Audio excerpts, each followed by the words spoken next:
Good evening, Bhante. There is 2 newcomers today. And today is our number 97 class. And today's topic is Dighajanu Sutta and the 4th Sampada, which is Panna-sampada, accomplishment in wisdom. I will give a brief introduction on Bhante Chandima, which is our speaker today. Bhante Dr. G. Chandima is an assistant professor of Buddhist philosophy at Ateneo de Manila University, Philippines. Bhante also serves as the associate editor of the Journal of International Buddhist Studies, published by the Buddhist Research Institute of MCU in Thailand. His academic journey includes being a former research fellow at the Centers for Studies in Religion and Society, University of Victoria, Canada.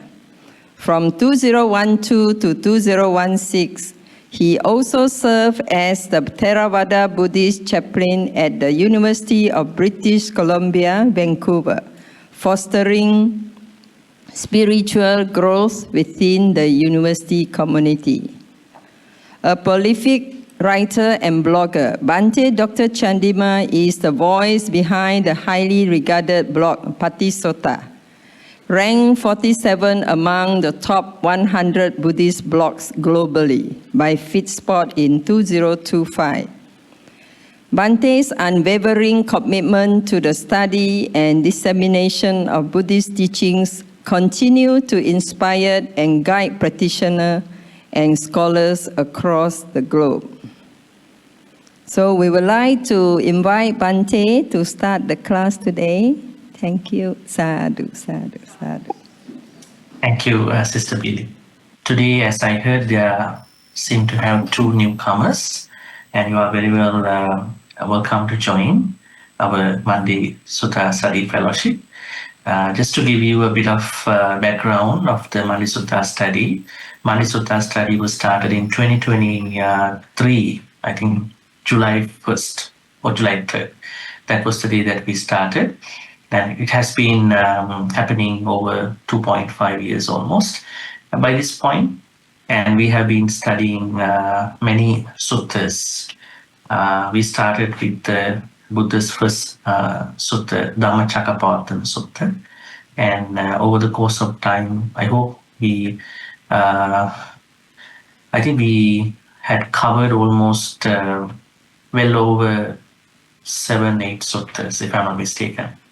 So if you are wondering at which point you joined the sutta study, I would tell you, today is the last day of the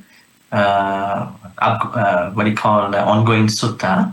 Last day means the last section of the sutta, because next Monday we are going to cancel the sutta study. It is not because of our intention. The Vihara has I think Vihara has a retreat, a 5 days retreat happening.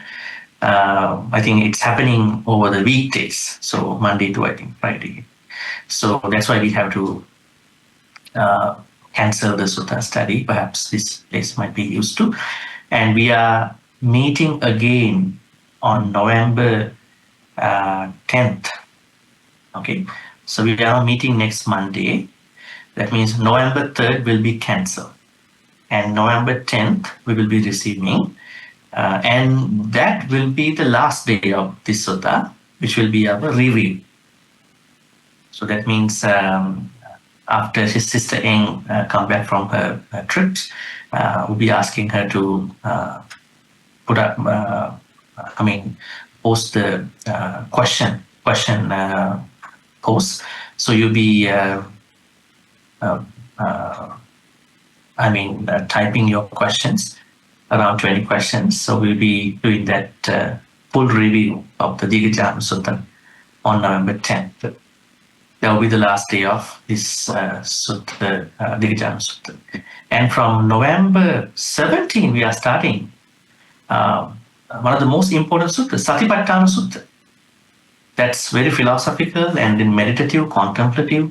And we're going to look at every aspect of Satipatthana Sutta. It will be going for almost many months, where we have to engage with each Satipatthana practice. And I hope that this Satipatthana Sutta days will be helping you to, review your retreat practices, meditation retreat practices with regard to Satipatthanas. That's the plan. So then today we are going to pick up the last section of the Vyagapada Sutta or Dighajanu Sutta. So then I might ask some questions, because otherwise we might not be able to cross-check how we have been doing about this sutta. Please be ready for any revisions or any questions we might have with regard to the previous sessions.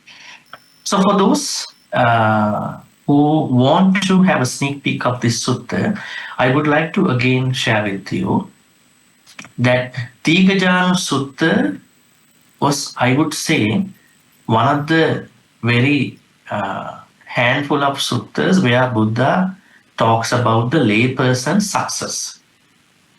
I think as a layperson, you all want to be successful, right? You don't want to fail in your life, materially and spiritually. For many people, individuals, even Buddhists, what they have learned about the Buddha's teachings with regard to life could be spiritual teachings. I would say enlightenment based suttas, right? So that's why you really need to learn this Dighajanu Sutta to become a successful person in your life. And in this sutta, one young man called Dighajanu or Vyagapada approached the Buddha and asked the Buddha, Bhante, we are happily spending our life. We've been happily spending our life. We are using branded clothes, branded perfumes, and all that. So we want to continue to become successful in our daily life. Can you teach us something that is relevant to our material success?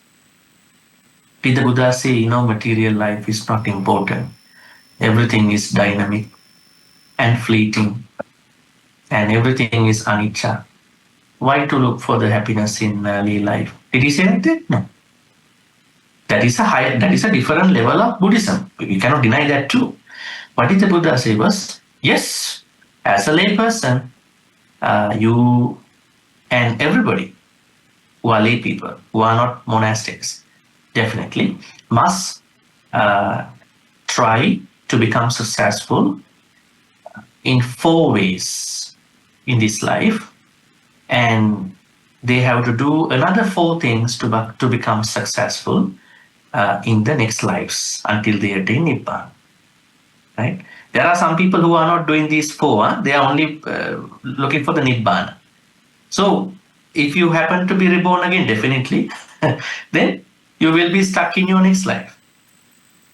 That's going to be a big failure. They are always doing things for the next life, especially with regard to enlightenment. Yes, while you are doing enlightenment activities, necessary activities, you also have to make sure that you are doing the necessary things relevant for the next life to be reborn as a successful person. Right? Success here means health, wealth, family, right? Everything that you might think at this point. And then the Buddha told this young man, Vyagapada or Dighajanu, I would tell you that there are 4 things that every lay person must engage in with regard to the success of this life. This life means their present life. What are they? Number 1 is accomplishment of. May I know what's the first thing that you need to do in your lay life, in this life? Persistent moral effort. Saddha is for the next life. I mean, in this sutta, Saddha basically is important for the next lives until you attain Nibbana. But number one is we need to keep our, what do you call, Uttana Sampada. Right? We need to keep our persistent moral effort. Why is it important to have the moral effort? Because our moral effort is not very persisting. Our energies, now if you even look at today, think about how you spend today from morning to, I don't know what time you woke up today. Let's say you are an early person or maybe a little bit late person. Let's say if you were to start your day around 7 o'clock, 6 o'clock, 5 o'clock, maybe if you are to work, maybe 4 o'clock, I don't know what time. Let's say you started the day around like 6 a.m.-ish. And then up until this moment of time, that means what you call 8:15 p.m. at this point. Think about how your energy has been happening. Was your energy more towards kusala side or towards akusala side? You can think about it. And then you will understand that, I mean, it was very challenging sometimes to keep the kusala energy. Or in case if it turned to be akusala side, it might be challenging for some people to bring it back to the kusala side. So that's why the Buddha said, if you want to be successful in your life, first you have to make sure that your energy is going to the kusala activities.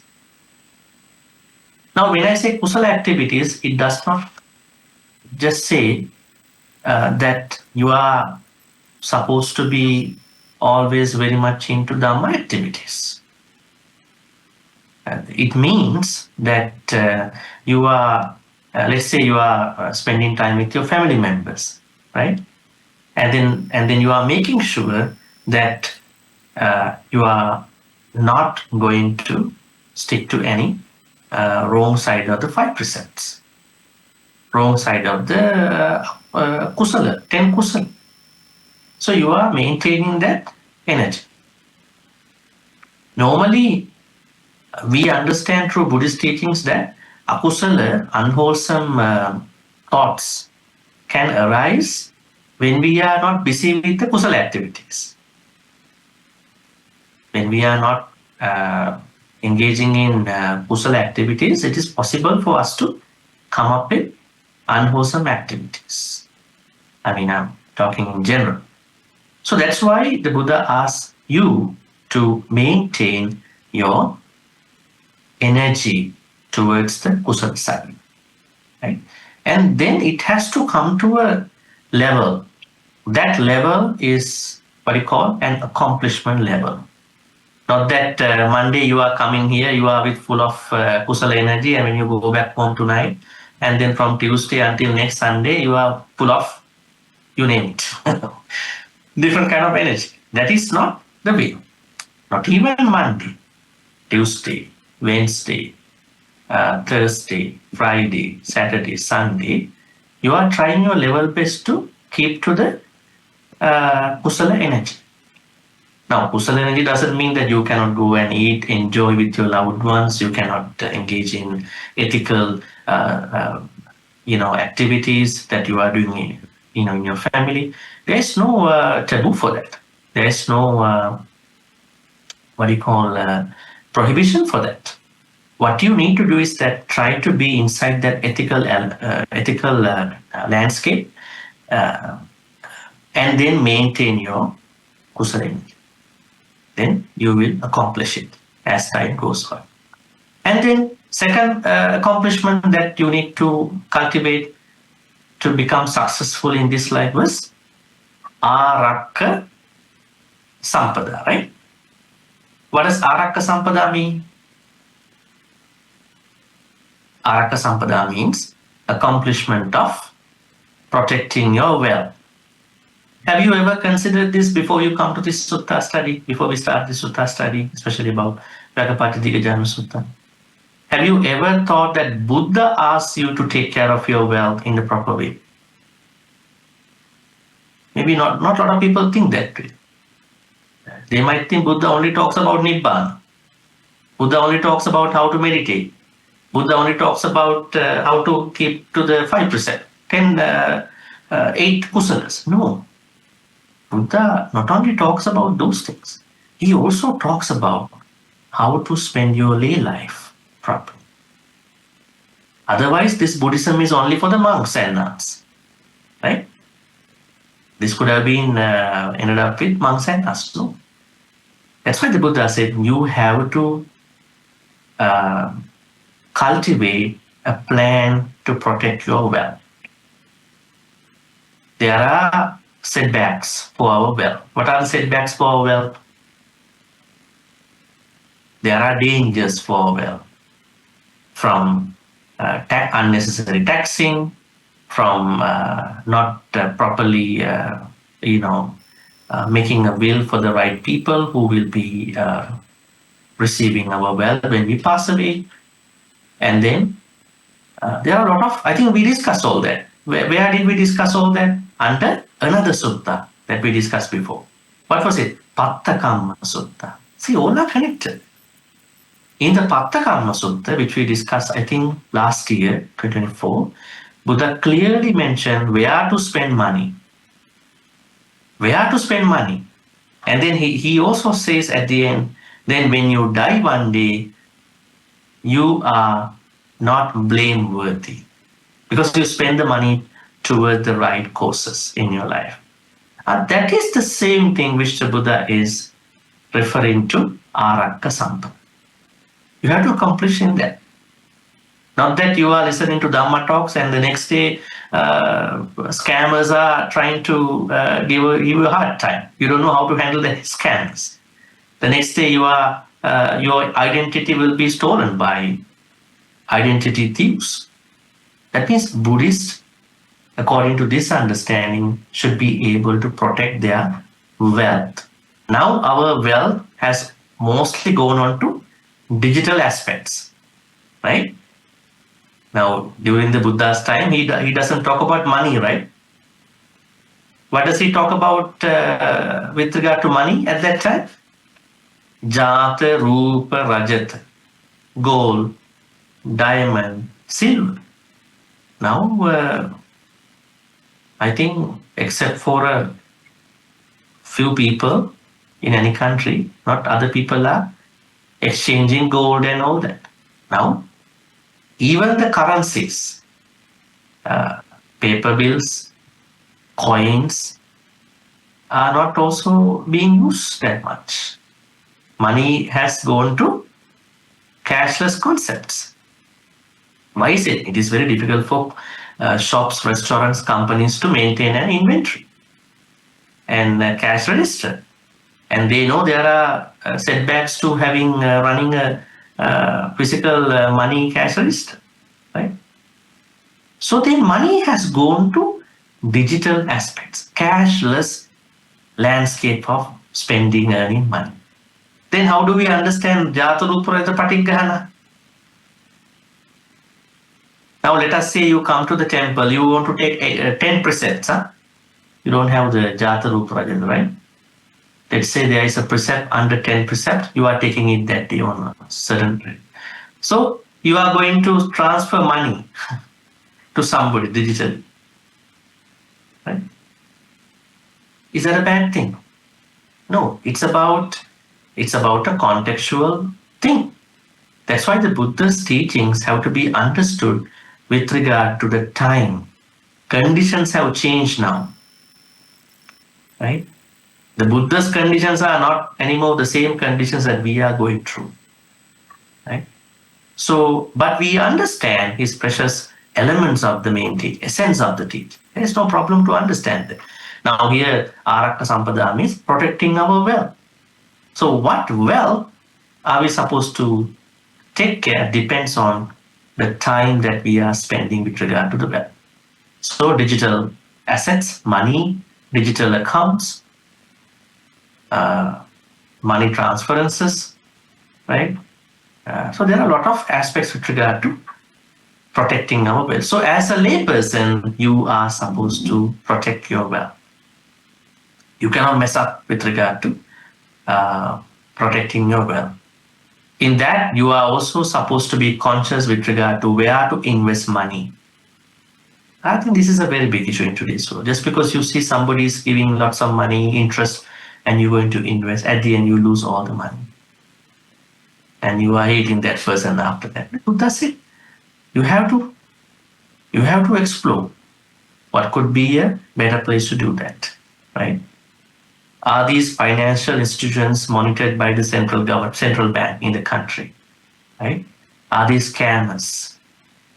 So, Panna-sampada means you are supposed to take care of your wealth without creating greed, but by creating the right attitude towards your money, right?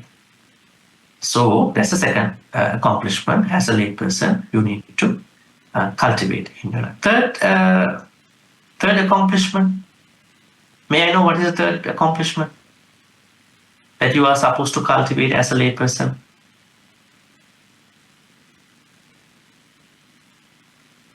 What was it? I can ask what was it and now what is it? Yes, what is the third accomplishment that you need to cultivate for this life? Third one.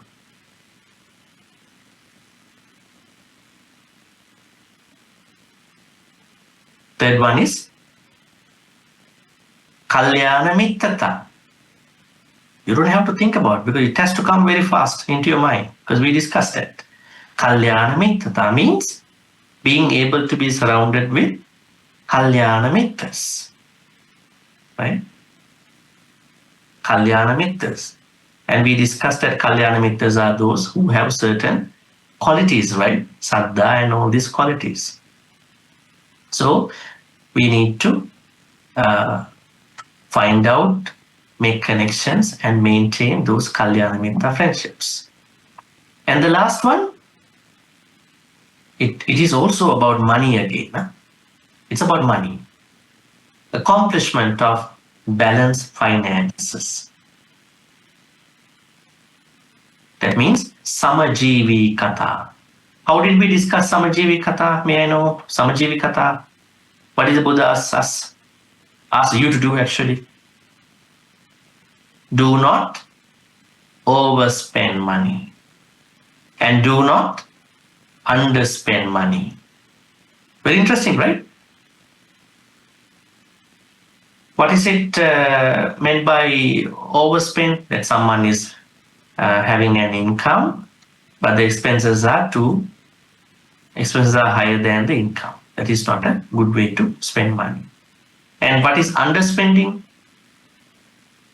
Someone is having a lot of money, but don't spend the money for the right causes, such as medical checkups, investment, for their children, for the future. They are only keeping those money in some places, and they are not going to spend money. And they think we don't have to do the checkup, Why should I go for the checkup? I'm good now. But we are asked to go for a checkup. Because in one more year, the money that we might be asked to spend could be much, much more than the money that we could have spent by that time for a checkup. That's why the Buddha said, do not underspend. You have to spend, but not to overspend. That is balanced fund. See, the Buddha is so thoughtful, very wise about lay people's money.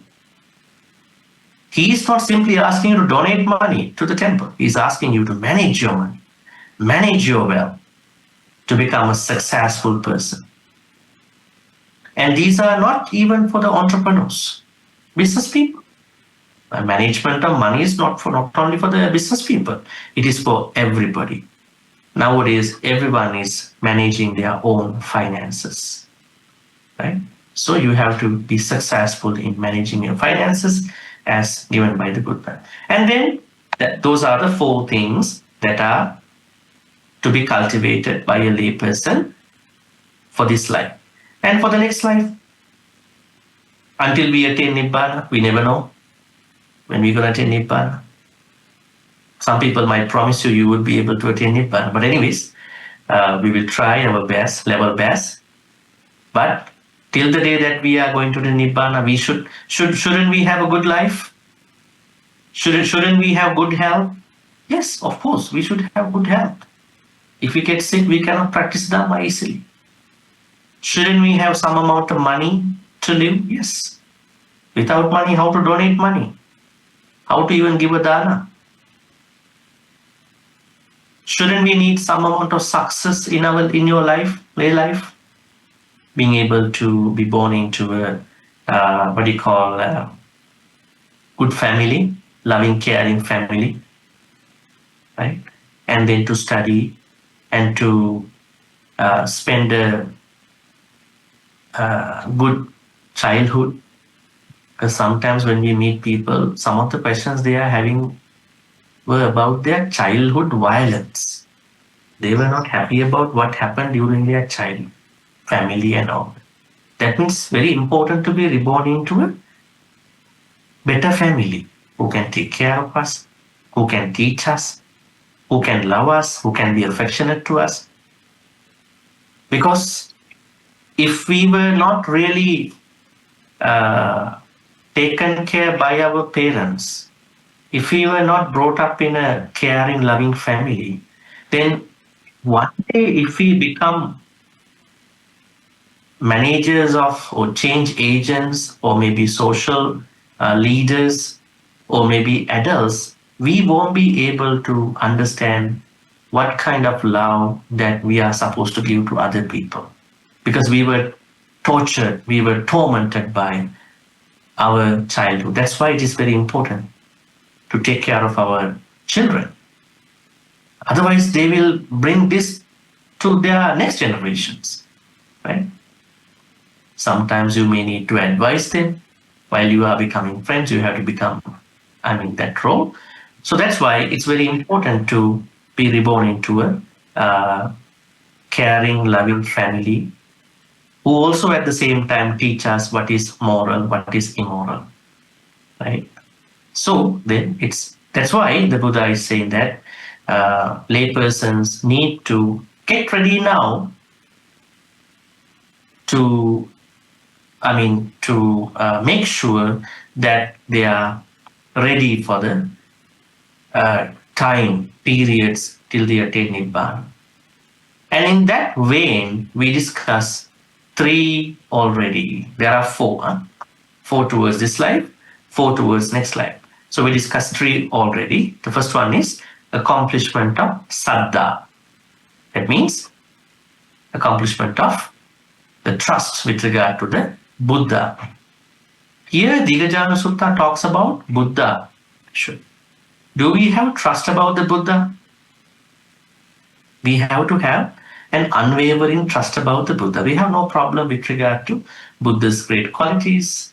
Arahang Samma Sambuddho, Vidyacharana Sampanno, Sugato, Lokavidu, Anuttaro Purushadhamma Sarati, Sattadeva Manusana, Buddho Bhagavan.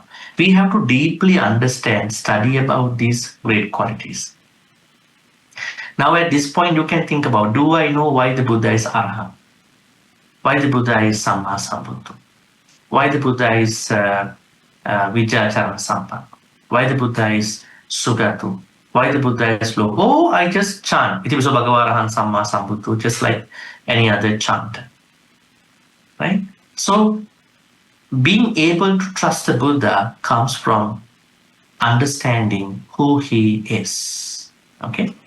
That is what we need to have for the Saddha Sampada. Right? The first accomplishment with regard to the next slide. And the second was Sila Sampada. That means accomplishment of morality. Right? That is also something very important. That means we need to keep our morality. That this morality has basically precepts. And the third one, Chaga Sampada. Chaga Sampada means accomplishment of giving and giving up. This is what we discussed last Monday. What did we discuss last Monday? We discussed that the good virtue called generosity has two contexts in Pali. These two contexts are activities that you are supposed to engage in. So you start the generosity with dana, giving. And once you started the initiative to be generous as dana, that dana has to flow with chaga, or in the chaga way. Chaga means giving up. Normally, dana culture is always going around expecting, wishing, and then finally it becomes a very transactional activity, right? I mean, you don't have to expect, because when you are engaging in dana activity with chaga, you will be getting all that as a result of that activity, right? So we are asked to engage in dana first, and then to make it to the chaga level, right? So every generosity should have dana plus chaga levels to make it a better or perfect generosity. So this is what we discussed the other day. And also we had a weekly question about this Panna-sampada. The question was also very interesting about what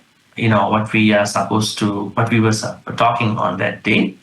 It was about, why do we have to treat others not only with dana chaga, generosity, but also with pleasant speech, beneficial conduct, and impartiality? This was given in the notes, and this is coming from a sutta. May I know that sutta? The mention of these four things? This is coming from the Digha Nikaya's 31 sutta called Sigalovada Sutta, where the Buddha says that there are four ways to treat others. That means dana. Dana is the first one that has chaga. Then second being, what is the second one? Pleasant speech. So that means talking to someone pleasantly is more challenging than dana chaga, is it? Is it challenging you to talk to someone pleasantly than giving dana chaga? I think it's challenging to talk to someone pleasantly, especially when you have some memories with that person. Why should I talk to that person pleasantly? People are making conditional excuses for that. That's why the Buddha said the way that we can treat someone has an order. Start with dana chaga, generosity dana chaga. Then when we want to elevate our generosity practice, the second layer, higher layer, is pleasant speech, peya vacha. Talking to someone, talking to anybody, anyone pleasantly. Right? Maybe we might not like them. We don't have to. I mean, of course, if you have metta, you will like everybody in their own ways. Leaving the privacy on the side, and you are making sure you are safe. But although we like or not, we should be able to speak pleasantly to anybody. Why is it? Everybody likes to be addressed in a pleasant. So pleasant speech is more challenging than the second way of generosity. And the third is more challenging. What is it? Beneficial conduct. In our life, we may have a handful of people who can give us a good advice when we are in the crisis, right? Let's say you are going through a hard time. Sometimes you cannot share your information with others, but there will be a very handful of people. You can share with anybody, but they don't know how to give you an advice, right? They might say, I don't know what to tell you now. I can simply listen to you. That's why being surrounded with someone, or being able to have someone who can give us a beneficial advice, a conduct with regard to our problems, our future, our life conditions, that kind of offering of advice, guidance is more challenging than the dana, Peyavacha or person speech, and in the third. What is the most important kind of dana in Buddhism? Samanattata, impartiality. That's very interesting. Why is it very important to be impartial? Because in this world, in the society, people would like to take sides of other people. I am in this group. You are not in our group. You are not our people. Right? People would like to, what you call, classify. People would like to gang up to make their own choices. Yes, I mean, it can happen in different ways. But the bottom line is that we should not be unfair to anybody. We have to maintain our fairness, impartiality. You are always going to be impartial to anything. This impartiality comes from upekka. What is upekka? Highest quality in Buddhism. How do you define upekka? The highest quality. That is the highest quality. Then, when we discuss about happiness, I think one day if we come to that point, we can discuss that. Buddhism talks about different happiness types, right? Atti sukha, bhoga sukha, anana sukha, anavajya sukha. I have this thing, so I'm happy, and I can enjoy what I have is other happiness, and I am not indebted to anybody, so I'm happy, and whatever I have earned was earned through ethical way, so I'm happy. Those are normal kind of happiness types given in the Anana Sutta. But Buddhism says that in order for us to look for a sustainable happiness, we have to tap into the upekka. Why? When you are into upekka, you are not so happy about your victories, or you are not so feeling down about your defeat, because you have gone beyond happiness and unhappiness. You have gone to upekka level. You are very balanced minded. It is just like when a high wind is going to gush everything. There is a mountain that is not shaken by that way. You are so unshaken.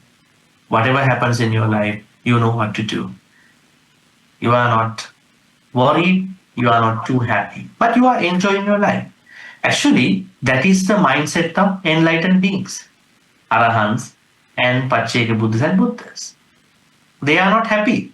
They are not unhappy. They are equanimous. They are into upekka. So that's why this impartiality, samanattata, comes from that upekka in a way, balanced minded. So that's why we discuss on that day that our generosity has to transcend into the what you call these other three stages too. That means pleasant speech, then beneficial conduct, and then fairness or impartiality. Okay, so much so to discuss. We have discussed already. I just explained to all of you just to do a kind of a review about that thing a little bit, because there are two outcomes. Now, today we are going into Panna-sampada. Panna-sampada means wisdom. What kind of wisdom it is necessary for a lay person to achieve their happiness or success. Day 97, Panna-sampada. Let's read together. Katamacha Vyagapacha Panna-sampada. Ida Vyagapacha Pulaputto Panyava Oti. Udayat Gaminiya Panya Samannagato Ariyaya Nibbedikaya Samma dukkhakkaya gaminya ayang vujjati Vyagapajya Panna-sampada. Now we will see the meaning of this statement about Panna. What is indeed Vyagapajya? The accomplishment of wisdom. Here, Vyagapajya, Kulaputto, young man, or anybody. Panyava, what kind of wisdom does the Buddha refer to in this sutta for a layperson? Now, when you think about the wisdom, you are thinking, I have to be an enlightened person. Yes, that is the highest level of wisdom. But remember, we discussed wisdom of a layperson in a previous sutta. What was it? Pattakama Sutta gave us a very interesting analysis about how can a layperson become wise. Now, the difference between Pattakama Sutta's layperson's wisdom and the wisdom given in the Dighajanu Sutta means, now Dighajanu Sutta says how to bring that Pattakama Sutta's wisdom into an accomplishment. Sometimes we are wise, but we are not coming to a certain higher level of that wisdom. So this sutta, Dighajanu Sutta, says how to bring that wisdom. May I know what is the wisdom we discuss in the Pattakama Sutta? I think I have hyperlink in the note here. Let's go down. It should be here. See, Pattakama Sutta. Okay, here. Katamacha Gahapati Panna-sampada Abhijja Visamaloba Vibhuten. Then what else? Vyapada Vibhuten. Then Tina Midda Vibhuten. Then Uddacha Kukkucha Vibhuten. And Vichikiccha Vibhuten. What does it mean? That means Pattakama Sutta's initial definition of layperson's wisdom comes from a scenario when a layperson is overcoming 5 things.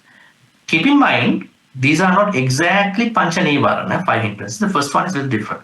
Abhijja Visamaloba must be overcome by a layperson. Vyapada must be overcome by a layperson. Then Tina Midda must be overcome by a layperson. Uddacha Kukkucha must be overcome by a layperson. Vichikiccha must be overcome by a person. Now, may I know what is Abhijja, what is Visamaloba that you have to overcome according to the Pattakama Sutta? Abhijja means these 2, Abhijja, Visamaloba, are both types of, or 2 types of greed. Now, when you want to concern, everybody talks about loba, loba, loba, loba. But what kind of loba are you talking about? Then the Buddha says, I'm talking 2 types of loba. What are they? Abhijja, not avijja, okay? Abhijja, abhijja, BH, abhijja and visamaloba. Abhijja means greed for what you have in your life. It can be money, in the people, everything. That is called abhijja. Next time when you say, do I have greed? Do I have abhijja, kind of greed? That's a better way to look at it. Then second, visamaloba. Visamaloba means greed for what other people have. That means a layperson can create 2 types of greed. That means greed for what that layperson has in his or her life now, and greed that person can make because other people have better things in their life. Now think about, you have a very good husband, you have a very good wife, you have very good children, very nice family, you have a very good XYZ. But some people cannot make it to a compliment only. Some people might take it to a personal level of understanding in the wrong way. That's why greed not only goes to oneself, greed can go to other people. That one is called visamaloba. And when you have visamaloba, many other akusalas are going to start off. What are they? Jealousy, right? All they are going to start at that point. So now you need to remember again that your wisdom as a layperson comes from overcoming, minimizing it, diminishing abhijja and visamalo. You might not be able to end it until you attain nibbana, but at least you are managing them. What is more important in the first place, managing or eradicating it? Normally, when we listen to a lot of Dhamma teachings, we are asked to pick up the most rigorous way to combat the problem. Today, eradicate lobha, dosa, moha. How to eradicate today? All these things, right? Only when we understand our akusala, we think it is tougher than how people are talking about it, right? At least I know my problem. When I know my problem, I can behave in a better way. Not that saying that I have lobha, so you are not good until you attain nibbana. That is going to be a little bit tough contrast, especially when it comes to practical ways of overcoming greed. So then, as a layperson, you are supposed to manage your own two types of greed: avijja, lobha for yourself, lobha for what other people have. Okay, that's the first thing. I would tell you, ideally speaking, try to minimize it. Think about if you are someone who is too much into food, you can't help not eating certain food. Sometimes you are thinking, why should I chase after these things? When I want to enjoy, I enjoy, but I should not let it happen as an obsession in my life. When anything becomes an obsession, I will become addicted to that thing, right? I will argue with people, I will create a lot of mess, right? In this way, abhijja visamalok must be managed, overcome. Second is vyapada. Vyapada means, what is vyapada? Wishing other people suffering. Do people do that in today's world? Do people expect other people suffering? In today's world, we don't see it in person, right? Because not many people are very open-minded in person. Where they are going to be open-minded? On digital platforms. They are sharing every single thing that comes to their mind, right? Sometimes very evil stuff, right? If you look at it, so evil, so cruel, so visceral. And even thinking, how come you came up with that kind of an idea? If you kept it to yourself, that would have been better. But you unleash it socially, politically, and all that, right? So the Buddha asks us, especially to lay people, you need to manage, overcome your ill will. Vyapara is not going to make you wise. If you have ill will even for a family member, you are done in your spiritual life. You have to manage it. You have to at least lower it, reduce it. Other people might have harmed you, right? This can happen, right? In your circles. But you need to look at it differently now as someone who is learning Dhamma.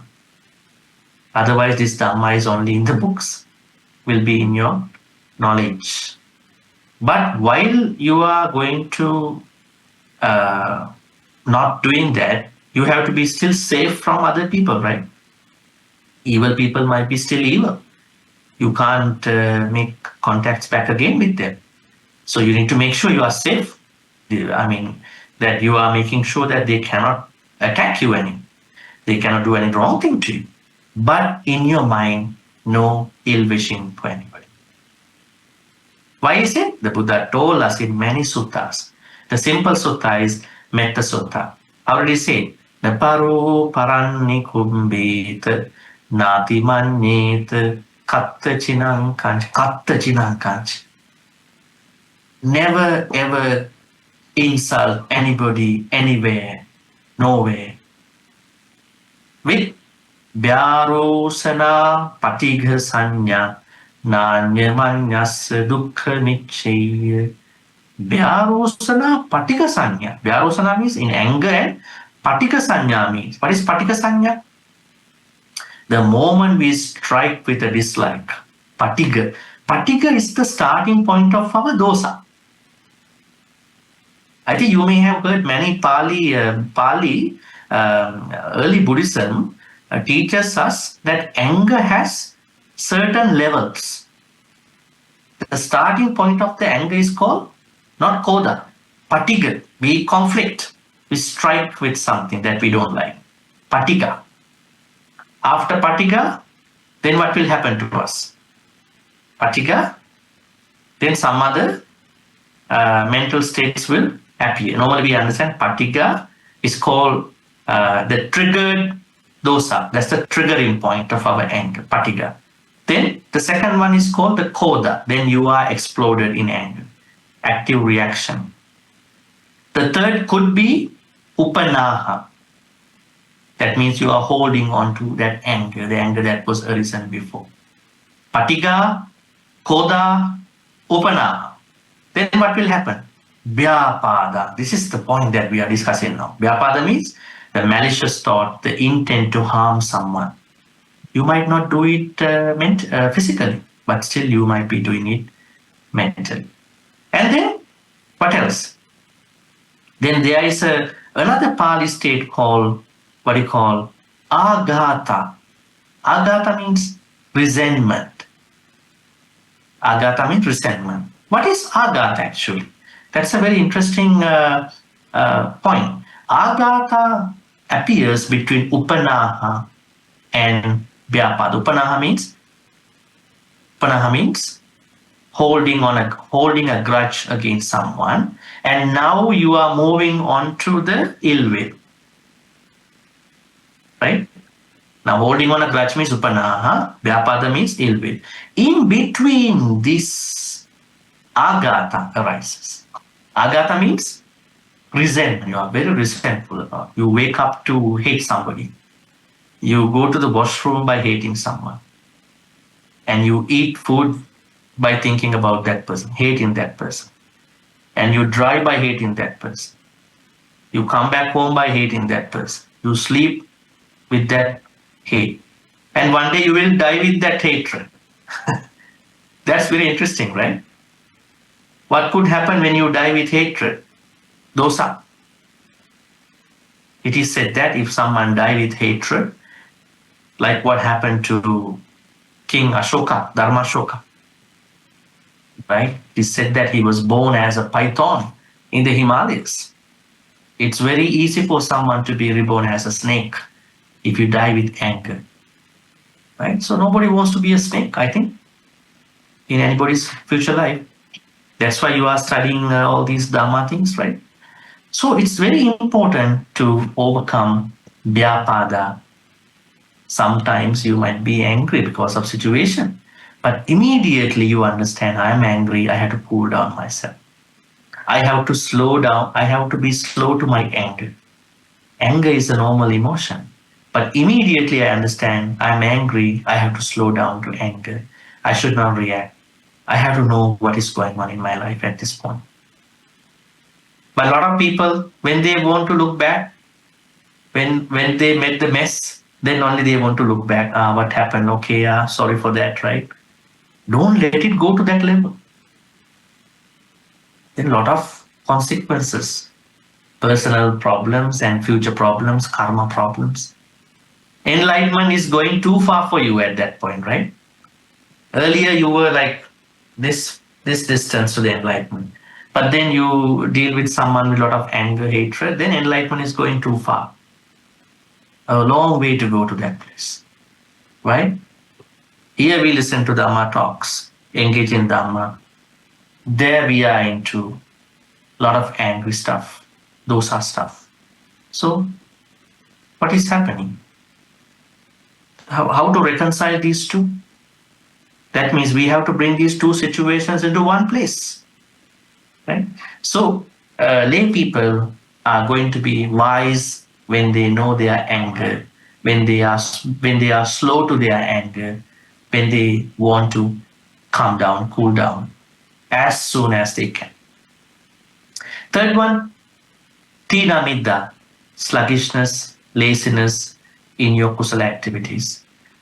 If you are lazy, you will not be able to be wise. Because every time we made a mistake, spiritual mistake, akusala in our life, you could clearly see that akusala happened because we were into tina or midda. There was a moral oversight, I tell people normally. Moral oversight. We think we are mindful, but no, we were not mindful. There was an oversight with regard to what I supposed to do at that point. And then the fourth one is to be wise is uddacha kukucha. Uddacha means try not to do anything that will make me end up in tears in my life. Try not to do anything as such.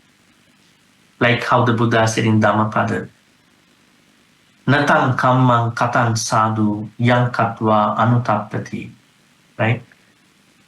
Never engage in any activity, akusala activity, which will bring you tears somewhere in your life in the future. So then that means, uddacha means definitely, kukucha means remorse. So never get to any activity that will leave you with tears, that means remorse. Uddacha means restlessness. Restlessness means, now we know it is not good to be too restful and too restless. That means we have to find out the medium, which means try to stay alert, but not too excited about anything that we are doing, not too lazy about what we are doing. Right? What happens when you are too excited about learning Dhamma, practicing meditation, doing good things? It will not be good for you. You won't be able to focus your thoughts, concentrate. Right? What if you become very lazy to the practice, just like Panna-sampada opposite? That is also giving you a hard time in maintaining. So that's why uddacha kukucha must be overcome as much as possible. I'm not saying that you will do it in one day. At least you know that what you are supposed to do. You're slowly, gradually making it happen. And finally, vichikicha. Vichikicha means doubts. That means in our life we may have spiritual doubts, and at the same time try to create a life where there are more securities than insecurities. Nowadays, we know we have a kind of communication breakdown in families because they don't talk a lot. They are in their gadgets. Everybody has a phone, iPad, laptop, something else. They are not even talking, especially our younger generation, right? They are connecting to that world. So when we are living in a world that has a potential communication breakdown, it is possible sometimes to come up with a lot of doubts about our relationship with others, right? So that's why it's very important for us to clarify and then to maintain our connection, relationship to make better. So then we are minimizing those doubts. On the other hand, spiritually speaking, if you have a Dhamma question, don't keep to yourself. You need to ask that Dhamma question right away or one day, maybe soon. Why is it? Why are you supposed to ask Dhamma questions if you have? May I know the reason? The reason was discussed in a previous sutta study. So you can't say nothing for this question. Right? So see, everything is connected to our previous sutta studies, That means we have discussed very important suttas. Why is it important to ask proper Dhamma questions? It is because the Buddha said in the Chulakama Vibhanga Sutta that why are many people unwise in this life could be due to the reason that they did not approach the wise people and clarify or solve their Dhamma questions. So if you don't ask the question, what if we die? You carry the question to the next life. Then you won't be able to find out the right teacher in the next life. So what to do then? That is why when you have a Dhamma question, don't leave it to yourself. You need to ask. But when you ask, you have to ask in the proper way, right? In the right time, in the proper way. That's why it's very important to clarify. So this is what we discuss according to the Pattakama Sutta. Today, we are talking about an extension of that wisdom, lay people wisdom, into another level to make it accomplish. What is the accomplished level of Panya? Here you can see Pulaputto Panyavahoti Udayatta Gamini Panyaya. Udayatta Gamini. Udayatta means rise and fall. What it exactly means is that arising, Udaya, Atta means passing away of Sankharas. That means we have to create a different higher level than like when you are overcoming the five things with regard to becoming wiser in your life as a layperson, you need to elevate it to the level of Sankharas understanding. May I know what is a Sankhara? Sankhara means everything. All these are Sankharas. Now, we are personally Sankharas. Why? We were constructs of our parents. Our parents were constructs of their parents. And then the chair you are sitting, the table you are living in your hands, right? And everything, all these platforms, the Zoom technology, everything in this world, they are Sankharas. Because Sankhara means anything that is made up by something else. Then the Buddha is asking you, if you want to be wise in your lay life, in addition to practicing those five given in the Pattakama Sutta, you need to be able to see the rise and fall of the Sankharas. May I know what is the rise and fall of the Sankharas? Every Sankhara has a time of arising. Now we were born, right? We were born. And then there are conditions to that rebirth. And then one day we are going to die. Why are we dying? Is it because of the Buddha? Why do we die? That's a good question, right? Why do we die one day? It is because we are still in the samsara. And we are still carrying karma. Until we have karma, then we will have to die. Now, don't think that from today I have to stop making karma, right? Don't come to that point of view, because you need good karma yet. You don't know how long we're going to be in samsara. But we are dying because we are having karma and we are not freed from the samsara. Now think about it. Even the Buddha attained Nibbana, even he had to die, right? That means even though his mind was released from the samsara, karma, his body was not released from sankhara. That's very interesting. Even he freed his mind from the samsara for the next life, his five aggregate body was not released. That's why he had to die. Actually, not he had to die, that body has to die. That's why even when you attain Nibbana, you still going through your five aggregate bodies things. So then, even that body is sankhara.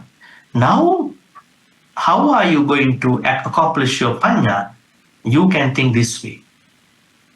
Regardless of anything in my life, my personal life, myself, my family, things that I have achieved in my life, they all are sankharas.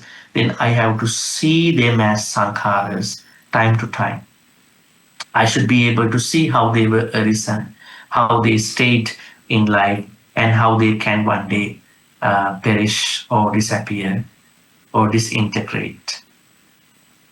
This is called accomplishment of sankhara. Now you can think about, if we take the early example, you are someone who becomes angry all the time or time to time. Then is that a moment of panya? May I know? No, if you know the sankharas rising and passing away, you can never become angry like that because you know your anger is also sankhara. Is your anger sankhara? Is your anger random or sankhara? Our all mental states are sankharas because they were made because of conditions. Why you are angry? Because that person talks something not nice to me. Sankhara. Then you question about that person. Why you did you say talk to that person like that? Because I'm not happy about that person. It is also sankhara. Then when you know these systematic process, then you will immediately, when you feel that you are not in the right kusala mindset, you will de-escalate because you know these are happening because of sankharas arising and falling. That is what we call here as a lay person is going to accomplish their wisdom. That wisdom is what we call the wisdom that goes to the arising and passing away of sankharas. Not even that. Ariyaya, Nibbedikaya. When you have this wisdom as a successful level of the Patakam Sutta's 5 wisdom, then you are able to see transparency of everything. Nibbedikaya means penetration. You can see here, penetrative or breaking open, going through the heart of things. This characteristic of wisdom does not skim the surface. It pierces through the aggregates and formations to see their conditional nature, their origination, cessation. That means when you are able to understand sankharas arising and passing, you are very much able to penetrate what is happening to me, what is happening to other people. Without branding them, you told this, they did it. You go beyond those 5 aggregate self, maybe what do you call, those branding, labeling into being able to understand that they are 5 aggregates, that they are 4 elements, that they all are sankharas. You can penetrate very fast. But if you are not, you cannot penetrate, you will become the problem of that issue right away. When jealousy arises, when anger arises, when frustration arises, you will become a part of that problem. You are not able to understand that frustration, sadness, grief, anger are sankhara. And it will go away when the sankharas passes away. I think it's very interesting to learn about this level of panya because this is the accomplishment of your wisdom. Because of the timing, we will continue to the next level. And it is also said this will dukkakaya gamaniya. One day, this will also help you to attain nibbana. Right? Now, this accomplishment of wisdom also will lead you to attain nibbana one day. So now, how can you have a shadow plan about wisdom in your lay life? You are supposed to get rid of, overcome, manage 5 things in your lay life. What are they? First, avidya, visama, lobha, which means 2 types of greed. Then, vyapada, ill will. Third, tinamita, sloth and torpor. Fourth, udacha kukucha, restlessness of the mind and remorse. Fifth, vichikicha, doubts. So this is the starting point of your wisdom. All right. Then as you continue this overcoming, you will be able to manage your akusalas that much. And then what will happen at a certain point of this journey, you will come to a stage that you are supposed to, and you will be able to see the arising and passing away of all sankharas. And then that elevation of the wisdom will help you to penetrate every condition phenomena in this life. And then it will also lead to the nibbana. Now, why is it very important to think about sankharas? Is it very important to learn sankhara? It is because the Buddha's first words were about sankhara. Buddha's last words were also about sankhara. What was the first word of the Buddha? When he became the Buddha, what did he say? Aneka jati sansarang sandha visang anibisang gahakarakang gavi santu dukha jati punah punah gahakaraka ditrusi punagi hangakahasi sabati pasuka bagga gahakutang visangkitang Visankara datang chittang tanhanang kayamajjagati. Very interesting. This is a Dhammapada stanza also, you can see later. You can see in the last line of what the Buddha was saying once he became Buddha. Visankara gatang chittang tanhanang kayamajjagati. My mind went to Visankara. Visankara. Sankara, Visankara. Now, where has our mind gone to now? Has our mind gone to Sankhara or Visankhara? May I know? Our minds have gone to Sankhara. We don't know what to do with our Sankhara. But Buddha's mind went to Visankhara. What is Visankhara? Nibbana. Our final goal is that what is the point that we can bring our mind to non-sankhara level?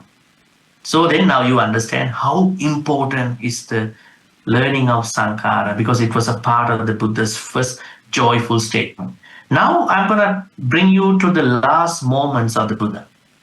What was the Buddha's last advice to his disciples? Vayadhamma sankhara appamadena sampadit. All sankhara are subject to change. Vayadhamma sankhara. Strive on with diligence. Appamadena sampadit.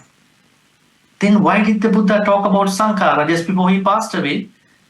Why did the Buddha talk about sankhara just at the moment he became the Buddha? Because our journey into Nibbana is lying between Sankhara and Visankhara.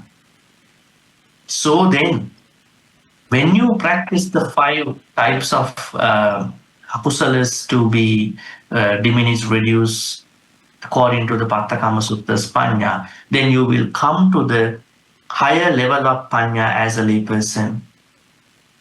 That higher level of layperson's Panya is being able to understand how sankharas are arising, how sankharas are passing away. Then you will be able to penetrate your sankharas.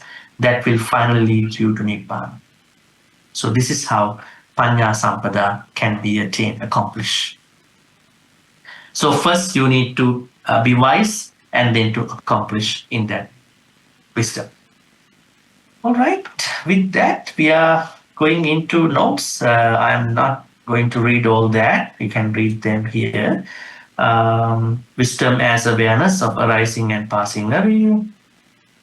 As penetrative vision in daily concerns.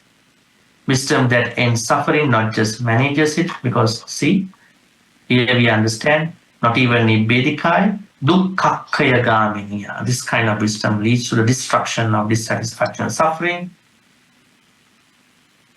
Wisdom in wealth and responsibility. This is what we've been discussing. Wisdom also goes to finances, as I said earlier. And then wisdom, balance, and compassionate conduct. Wisdom as protective power.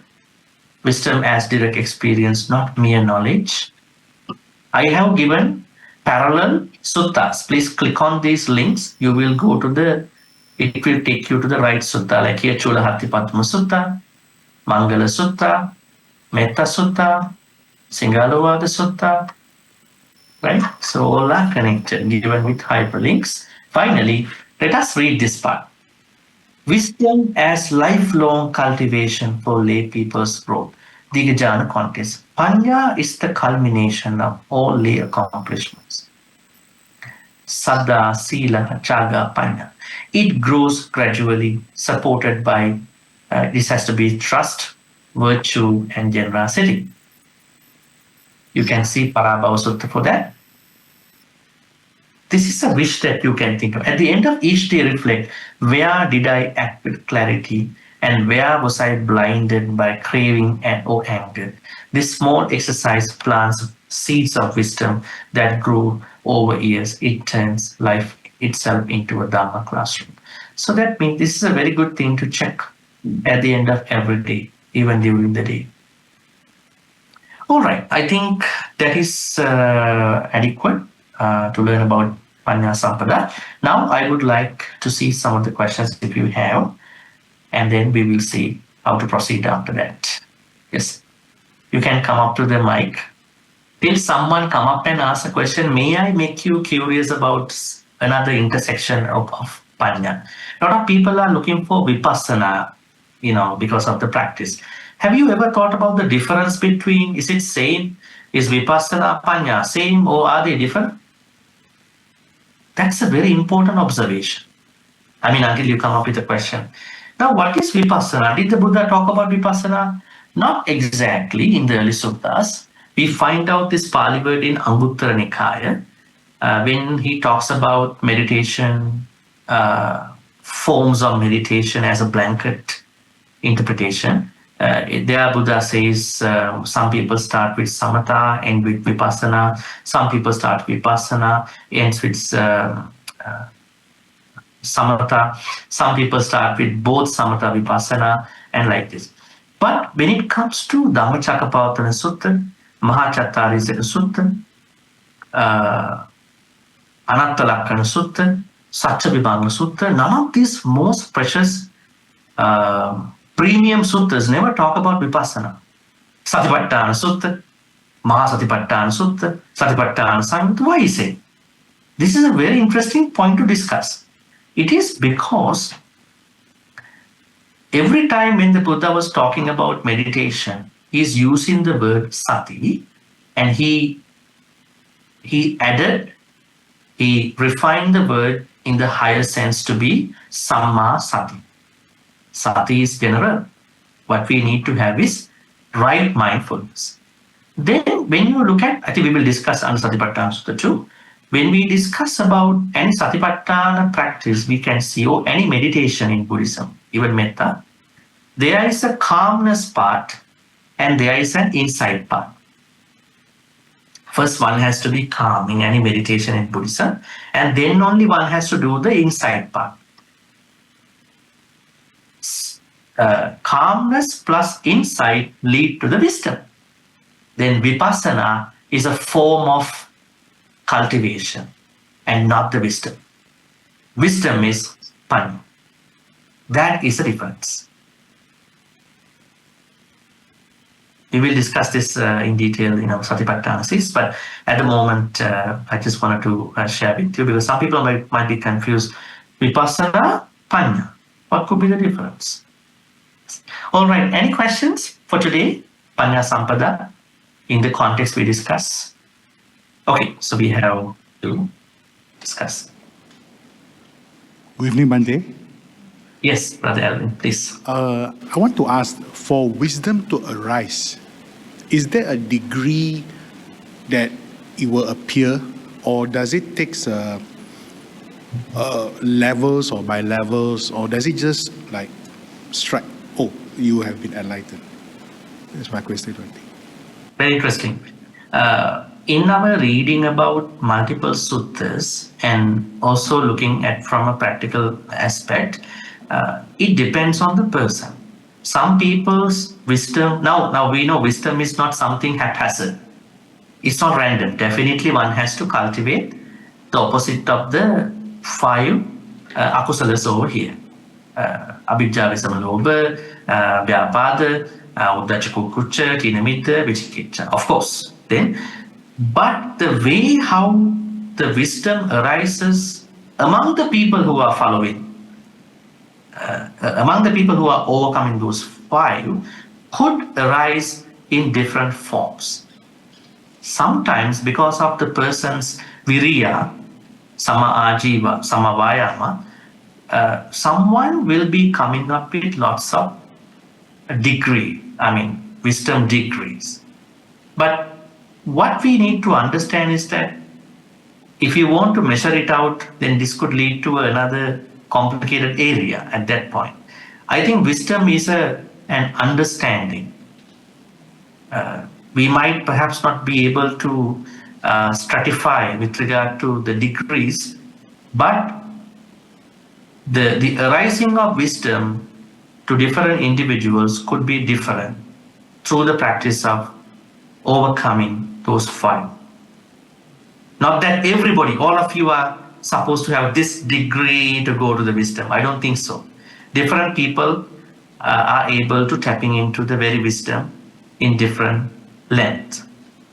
Maybe we can take it this way. Someone who needs, as a result of one's sansaric life, that person will have to do a lot with regard to these 5 akusalas.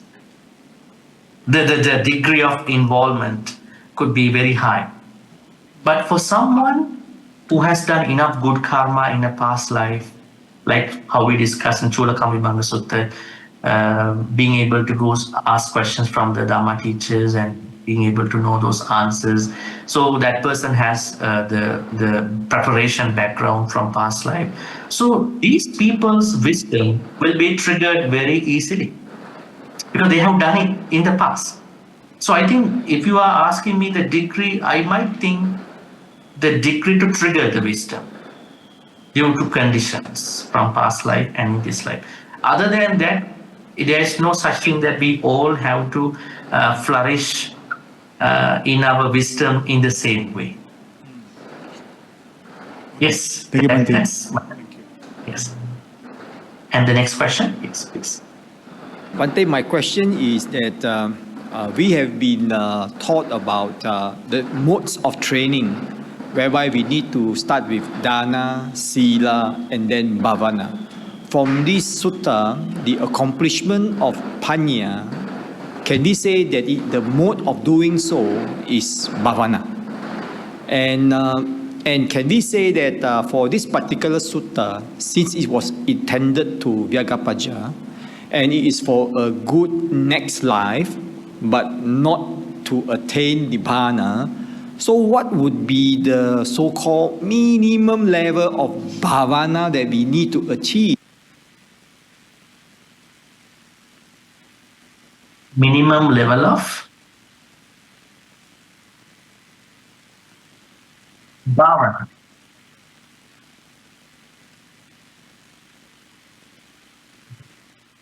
Okay, minimum level of the, I would say, I wouldn't say, yes, you can say cultivation. Minimum level of the cultivation would be being able to simultaneously practice these 4, Saddha, Sila, Chaka, Panya. That is the minimum level. Actually, what is meant to be discussed here is that not all the lay people expecting a next life. If the next life is unavoidable, because we are supposed to think about this life and the practice, right? If the next life is inevitable and unavoidable, then we must have work around Saddha, Sila, Chaka, Panya together. So that cultivation could be different from one to one. But that is why by learning Vyakapati Sutta, one can develop it, cultivate it in a much better way, rather than not learning about Vyakapati Suttas, these 4, and then doing things loosely and go to do dana and do chanting. Rather than that, this sutta clearly says that there is a bare minimum level. There's a bare minimum level for everybody to make sure that next life is, the conditions of the next life is guaranteed. So I could say the bare minimum level is that. And I also want to comment on your early observation. You said dana, sila, bhavana. Actually, all these suttas, early suttas, are not picking up the practice as that. This dana, sila, bhavana is a classification that was picked up in the later suttas, perhaps could be Anguttara Nikaya and some other suttas. But Diga, Majjhima, and all these philosophical earlier suttas are talking the classification that every layperson, monastic, should be prepared to practice is Sila Samadhi Panya, not Dana Sila Bhavana. Because Sila Samadhi Panya are the hidden layer of the Noble Eightfold Path. Samadhi Sama Sankappa Panya, wisdom, Sama Vacha Kammanta Ajiva Sila, Vayama Sati Samadhi Panya. So when they are working towards these 7, what they are indirectly doing is fulfilling the Sila Samadhi Panya classification. Then now you might be confused about then where are the Dana, where are the Sila, where are the Bhavana. Let me tell you, Dana is going to be a part of Samadhi. Under Samadhi, Buddha is talking about giving Dana. So that is done, checked out. And then Sila is of course there. Sama, Vacha, Kammanta, Bhavana, everything is a cultivation, not even sitting for a meditation. Now you are talking to me, you are mindful what you are talking, meditation, cultivation. And you are standing, you are standing as a satipatthana. You are walking back to the seat, cultivation. So then, Sila Samadhi Panya would be a better way to rephrase our practice, even for a layperson. When you are doing Sila Samadhi Panya, you are also definitely doing Dana Sila Bhavana, right? So to recap the whole idea is that the bare minimum level to guarantee, make sure the next life for a layperson is to engage in doing, behaving with regard to Sila's, Saddha, Sila, Chaga, Panya simultaneously, as much as they could do. So that starting point will be the bare minimum level. If they are able to go forward, they are making more progress in their practice for the next life. Okay, great. Are there any other questions about Panna-sampada? If there are not, shall we conclude today's discussion at this point? Today we were talking about Panna-sampada, the last section of the Vyagapaja Sutta, Dighajanu Sutta, and then Buddha clearly mentions, I think it's a very good question at the end, that every layperson has to simultaneously work on the 4 this life accomplishments, Uttana Sampada, Araka Sampada, Kalyana Mitada, Samajivikata. On the other hand, they must be able to have accomplished Saddha, Sila, Chaga, Panya for any unavoidable, inevitable next life, in case you happen to be reborn. It might not. So next Monday, we are already postponing next Monday our discussion. So there will be no Sutta discussion next Monday, November 3rd, and we are meeting again on November 10th for the full review with more questions. So may all the good karmas we have been making today by learning about Panna-sampada and also kind of a recap about the previous discussions be transferred to all departed ones who passed away in the name of all of us. May they be well and happy. May they attain the supreme bliss of Nibbana. Sadhu, sadhu, sadhu. Idang me ñāti nan hotu, sukita hontu ñātayo. Idang me ñāti nan hotu, sukita hontu ñātayo. Idang me ñāti nan hotu, sukita hontu ñātayo.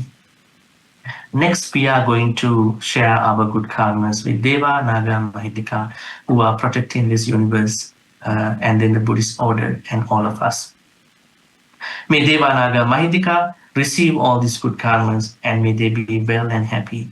May they protect all of us for good health, quality of life, prosperity, safety, happiness. May they finally attain the supreme bliss of Nibbana. Sadhu. Ettavata cha amhehi sambatan punya sampadang sabbe deva anumodantu sabba sampatti siddhya. Ettavata cha amhehi sambatan punya sampadang sabbe bhuta anumodantu sabba sampatti siddhya.